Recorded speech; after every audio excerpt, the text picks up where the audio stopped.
বিগত সরকারের দমন নিপীড়নের শিকার আমিও হয়েছি।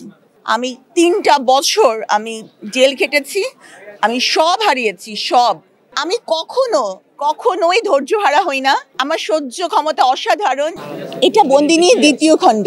হ্যাঁ, গত বছর ছিল বন্দিনী প্রথম খণ্ড, এবার শব্দশিলী প্রকাশনী থেকে বের হয়েছে বন্দিনী দ্বিতীয় খণ্ড। আর রয়্যাল পাবলিকেশন থেকে প্রকাশিত হয়েছে অবেলায় বেলা। আর আরেকটি বই যেটা ছাত্র জনতার আন্দোলন নিয়ে আমি লিখছি, এখন শেষ হলে হয়তো মেলা শেষের দিকে পাওয়া যাবে।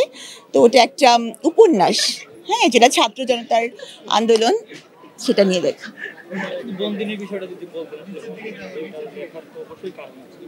অবশ্যই বন্দিনী বইটা লেখার কারণ হচ্ছে বিভিন্ন বন্দিনীদের জীবন তুলে ধরা।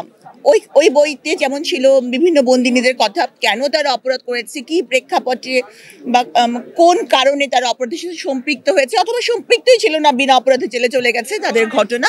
এবং এখানেও তাই, এখানেও আবার নতুন কিছু বন্দিনীর কথা আছে।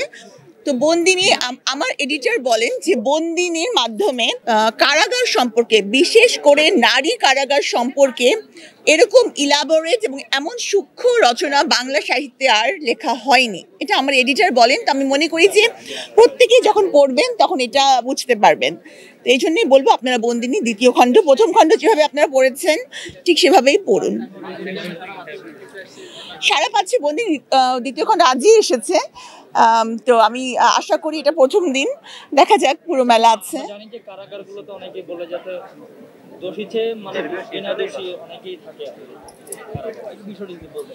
আসলে কারাগারে বেশিরভাগ মানুষই কিন্তু অপরাধ করেই যায়। হ্যাঁ, এমন না যে বিনা অপরাধে মানুষজনকে কারাগারে ভরে রাখা হয়, তবে কিছু মানুষ বিনা অপরাধেও যায়। কিন্তু আমাদের কাম্য হবে একটা মানুষও যেন বিনা অপরাধে কারাগারে না যায়। আর যারা কারাগারে গিয়েছে তারা যেন সংশোধিত হয়ে ফেরে, যখন তারা যাতে সামাজিক ভালো কাজে অংশগ্রহণ করতে পারে, সেই সুযোগটা তৈরি করা, এটা আমার মনে হয়।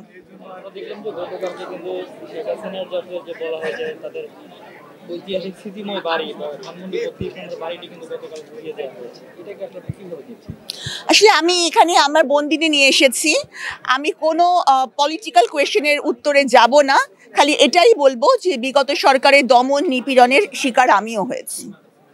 ষড়যন্ত্রমূলক মামলায় আমি 3টা বছর আমি জেল খেটেছি, আমি সব হারিয়েছি, সব। তো আমি এর বেশি আমি এ প্রসঙ্গে কিছু বলতে চাই না।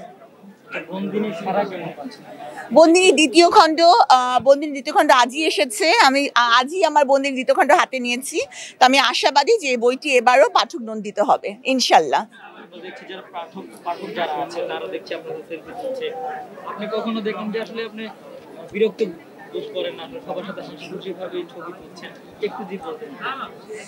আসলে আমি কখনোই ধৈর্যহারা হই না। আমার সহ্য ক্ষমতা অসাধারণ, এবং আমি এসে যে মানুষ আমার সাথে ছবি তুলছে, আমার প্রতি ভালোবাসা, এটা তো আমার জন্য একটা বিশাল ব্যাপার। আমি বিরক্ত কেন হব? এটা তো আমার কাম্য, এটা আমার আরাধ্য একটা বস্তু। সুতরাং বিরক্ত হওয়ার কোনো প্রশ্নই ওঠে না।